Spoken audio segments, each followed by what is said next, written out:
ഞാൻ ശ്രീ ജോർജ് ജോസഫിലേക്ക് കൂടി പോവുകയാണ്. ശ്രീ ജോർജ് ജോസഫ്, താങ്കൾ കഴിഞ്ഞ എത്രയോ കാലങ്ങളായി, പതിറ്റാണ്ടുകളായി സാമ്പത്തികകാര്യ മാധ്യമപ്രവർത്തകൻ എന്ന നിലയിൽ രാഷ്ട്രീയ കാഴ്ചപ്പാടുകൾ കൂടി വിശകലനം ചെയ്ത് നിലനിർത്തിയുമൊക്കെ ഈ സാമ്പത്തിക കാര്യങ്ങളാകെ നോക്കുന്നയാളാണ്. കേരളത്തെ നന്നായി അറിയാം. ആ നിലയിൽ ഇതിനു മുമ്പ് ജിമ്മ് നടന്നിട്ടുണ്ട്, എമർജിംഗ് കേരളം നടന്നിട്ടുണ്ട്. ഇന്നത്തെ പുതിയ സാഹചര്യം, ഈ ടോപ്പ് അച്ചീവർ എന്നൊക്കെ നമ്മൾ പറഞ്ഞ സാഹചര്യമുണ്ട്. സംരംഭകർക്ക്, ലോകമെമ്പാടുമുള്ള സംരംഭകർക്ക് കുറേ കൂടി കേരളത്തിൽ, ഇന്ത്യയിൽ ഇൻവെസ്റ്റ് ചെയ്യാൻ വരികയാണെങ്കിൽ അത് കേരളത്തിലാവണം എന്ന് പറയുന്ന നിലയിലേക്കൊരു അന്തരീക്ഷം മാറിയിട്ടുണ്ട്. എന്ന നിലയിൽ ഒരു വലിയ ഷിഫ്റ്റ് സംഭവിച്ചിട്ടുണ്ട്. അവിടെയാണ് ഇൻവെസ്റ്റ് കേരള നടന്നിട്ടുള്ളത് എന്ന് ഞാൻ പറഞ്ഞു വെച്ചാൽ താങ്കൾ അതെങ്ങനെ ഏറ്റെടുത്തുകൊണ്ട് താങ്കൾക്ക് അതിൽ നിന്ന് പറയാനാകുന്ന വളരെ പ്രധാനപ്പെട്ട നിരീക്ഷണങ്ങൾ എന്താവും? ശരത്ത, ഇവിടെ ഈ നമ്മുടെ ഇൻവെസ്റ്റ് കേരള ഈ ഗ്ലോബൽ സമ്മിറ്റ് നടക്കുമ്പോൾ അതിൻ്റെ ഒരു പശ്ചാത്തലത്തിൽ നമ്മൾ കാണേണ്ടത് കേരളത്തിലുണ്ടായിരിക്കുന്ന വളരെ വലിയ തോതിലുള്ള ഒരു മാറ്റത്തെ നമ്മൾ കാണേണ്ടതുണ്ട്. അപ്പൊ താങ്കൾ നേരത്തെ സൂചിപ്പിച്ചതുപോലെ ഒരു കാലത്ത് കേരളം ഒരു ഇൻവെസ്റ്റ്മെന്റ് ഡെസ്റ്റിനേഷനേ അല്ല. കേരളത്തിലേക്ക് ആരും പോകരുത്, ആകെ കുഴപ്പമാകുമെന്നുള്ള രീതിയിലുള്ള ഒരു പ്രതീതി ജനിപ്പിക്കുകയായിരുന്നു. അത് യഥാർത്ഥത്തിൽ വസ്തുതാ വിരുദ്ധമായിട്ടുള്ള ഒരു കാര്യമാണ്.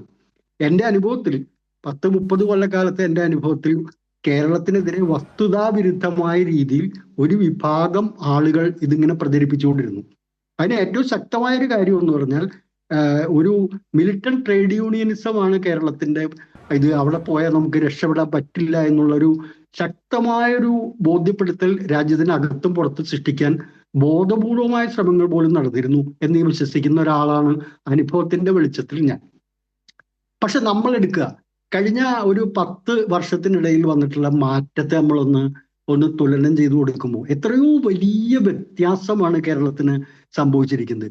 കുറച്ചു നാൾ മുമ്പ് തന്നെ നമ്മൾ എടുക്കുമ്പോൾ കേരളത്തിലെ ഒരു പ്രമുഖ വ്യവസായി കേരളത്തെ ഇകഴ്ത്തി കാണിക്കാൻ വേണ്ടി ഉള്ള ഒരു ഹീനമായ ഒരു ശ്രമങ്ങൾ നടത്തിയപ്പോൾ ഈ അടുത്ത കാലത്ത് നമ്മൾ എത്രയോ വ്യവസായികളാണ് കേരളം ഞങ്ങൾക്ക് ഏറ്റവും നല്ല ഡെസ്റ്റിനേഷനാണ്, ഇനിയും കേരളത്തിൽ. ഇന്ന് തന്നെ ഈ സമ്മിറ്റിന്റെ ഭാഗമായിട്ട് ഞാൻ മാധ്യമങ്ങളിൽ നിന്ന് അറിയാൻ കഴിഞ്ഞത് യൂസഫ് അലി തന്നെ കേരളത്തിൽ വലിയ തോതിൽ നിക്ഷേപം നടത്തുന്നതിന് തയ്യാറാകും.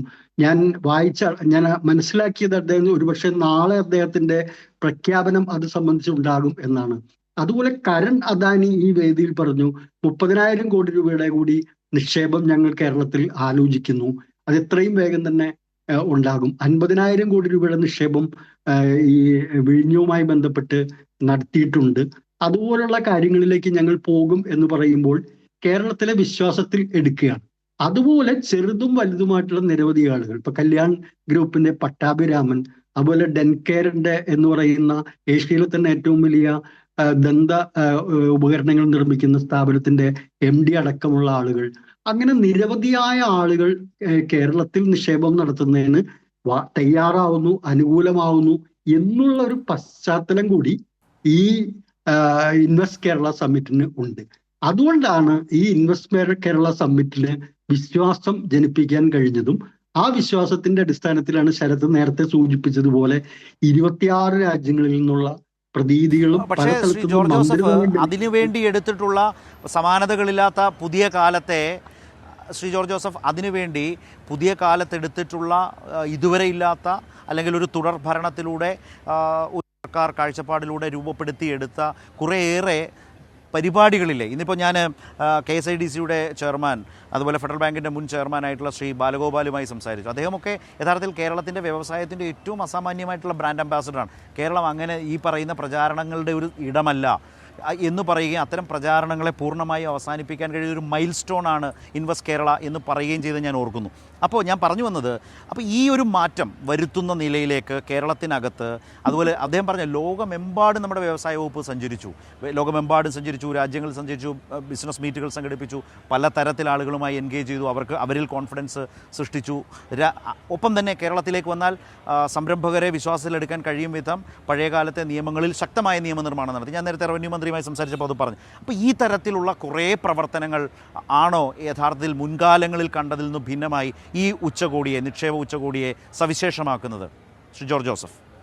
തീർച്ചയായിട്ടും അത് നമുക്ക് ഇത്തരത്തിലുള്ള ഇത്തരത്തിലുള്ള സംഭവം തനിയെ ഉണ്ടാവുന്ന ഒരു കാര്യമല്ല. ഒരു സുപ്രഭാതത്തിൽ കേരളത്തെക്കുറിച്ചുള്ള പ്രതിച്ഛായ മാറി അത് തനിയെ അങ്ങോട്ട് ഉണ്ടാവുന്നതല്ല. തീർച്ചയായിട്ടും ശരത്ത് സൂചിപ്പിച്ചതുപോലെ വലിയ തോതിലുള്ള ഒരു എഫർട്ട് അത് എടുത്തതിന്റെ ഫലമായിട്ടാണ് KSIDC ആയാലും അതുപോലെ തന്നെ വ്യവസായ വകുപ്പും ധനകാര്യ വകുപ്പും മറ്റെല്ലാ വകുപ്പുകളും എല്ലാം കോർഡിനേറ്റ് ചെയ്തിട്ടുള്ള ഒരു എഫേർട്ട് കേരളത്തിനകത്തും പുറത്തും വിദേശത്തും ഒക്കെ എടുത്തിട്ടുള്ളതിന്റെ ഫലമായിട്ട് തന്നെയാണ് ഈ ഒരു സ്ഥിതിയിലേക്ക് കാര്യങ്ങൾ. അപ്പോൾ എഫേർട്ട് എന്ന് പറയുന്നത് ചില്ലറ എഫേർട്ട് അല്ല. ഇപ്പോ നമ്മൾ പറഞ്ഞ 28ാം സ്ഥാനത്ത് നിന്ന് ആദ്യം 15ാം സ്ഥാനത്തേക്ക് സ്ഥാനം എന്ന് പറയുന്നത് ഇപ്പൊ നമ്മൾ പറയുന്നില്ല, ആ ഒരു ലെവലിലേക്ക് ഈസ് ഓഫ് ഡൂയിങ് ബിസിനസിന്റെ കാര്യത്തിൽ വന്നു. അത് വീണ്ടും 1-2 വർഷം കൊണ്ട് 1ാം സ്ഥാനത്തേക്ക് തന്നെ വരുന്നു. 1ാം സ്ഥാനം എന്ന് പറയുന്നത് നമ്മൾ ഈ പറയുന്ന 9 പാരാമീറ്ററുകളിൽ മാക്സിമം മാർക്ക്, ഏറ്റവും ഉയർന്ന മാർക്ക് നേടിയിരിക്കുന്നു.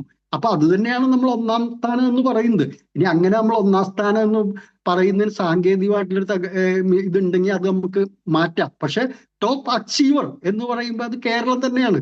അപ്പൊ ആ ടോപ്പ് അച്ചീവർ ആവുന്നതിന് നമ്മുടെ അഡ്മിനിസ്ട്രേഷൻ സിസ്റ്റത്തിലും ഞാൻ ശ്രീ ജോർജ് ജോസഫ് ഒരു കാര്യം കൂടി, വൈകുന്നേരം ഈ വിഷയം മന്ത്രി രാജീവുമായി സംസാരിച്ചപ്പോൾ അദ്ദേഹം പറഞ്ഞ ഒരു കാര്യമുണ്ട് ശ്രീ ജോർജ് ജോസഫ്. അതായത് ഇപ്പോൾ നേരത്തെ ശ്രീ MJ ചന്ദ്രൻ പറഞ്ഞതുപോലെ ഇപ്പോൾ SLC പരീക്ഷയ്ക്ക് പണ്ട് റാങ്കായിരുന്നു, പിന്നീട് അത് ഗ്രേഡിംഗ് സിസ്റ്റത്തിലേക്ക് മാറി. അപ്പോൾ രാജീവ് മന്ത്രി പറയുകയാണ്, ഇപ്പോൾ എനിക്ക് 9 വിഷയങ്ങളിൽ A+ ഉണ്ട്. ഇപ്പോൾ തൊട്ടടുത്ത ആളിനോട് പറഞ്ഞു നിങ്ങൾക്കുള്ളത് 5 വിഷയങ്ങളിലാണ് A+ ഉള്ളത്.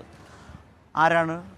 ഇതല്ലേ താരതമ്യം. അങ്ങനെ താങ്കൾ ശരിയായി പറഞ്ഞ 9 പാരാമീറ്റർ, അതാണ് ഇതിൻ്റെ മാക്സിമം പാരാമീറ്റേഴ്സ്. ആ 9 പാരാമീറ്ററുകൾ കേന്ദ്ര ധനകാര്യ മന്ത്രാലയം വിലയിരുത്തുമ്പോൾ ആ 9 പാരാമീറ്റേഴ്സിലും ടോപ്പ് അച്ചീവർ ആയിട്ടുള്ളത് കേരളം.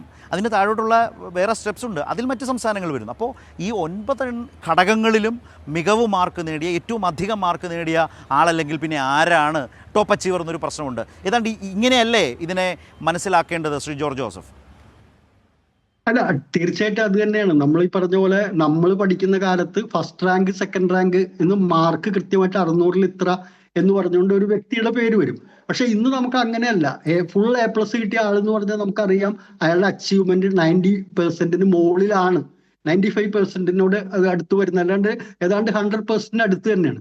അപ്പോൾ ഈ 9 വിഷയങ്ങളിൽ എന്ന് പറയുന്നത് തന്നെയാണ് 9 പാരാമീറ്റർ എന്ന് പറയുന്നത്. ആ 9 പാരാമീറ്ററുകളിലും ടോപ്പ് അച്ചീവറായ ആൾ ആ ഗ്രേഡിങ്ങിൽ മുന്നിൽ നിൽക്കുന്നു എന്നുള്ള കാര്യത്തിൽ ഒരു തർക്കവുമില്ല. അത് തന്നെയാണ് പറഞ്ഞത്. അത് തർക്ക വിഷയമാണെങ്കിൽ നമുക്ക് ടോപ്പ് അച്ചീവർ എന്ന് തന്നെ പ്രയോഗിക്കാം. ഇനി 1ാം റാങ്ക് എന്നുള്ള ഇതിലേക്ക് വരുന്നില്ല.